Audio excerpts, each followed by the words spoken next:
mabuting balita ng Panginoon ayon kay San Mateo.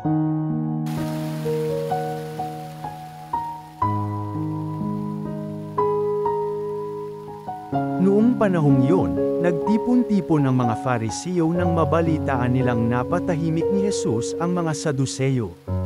At isa sa kanila, isang dalubhasa sa kautusan, ang nagtanong kay Jesus upang subukin ito. Guro, alin po ang pinakamahalagang utos sa kautusan?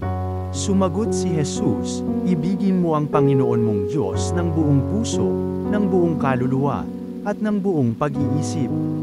Ito ang pinakamahalagang utos. Ito naman ang pangalawa, ibigin mo ang iyong kapwa gaya ng iyong sarili. Sa dalawang utos na ito nakasalalay ang buong kautusan ni Moises at ang turo ng mga propeta. Ang mabuting balita ng Panginoon.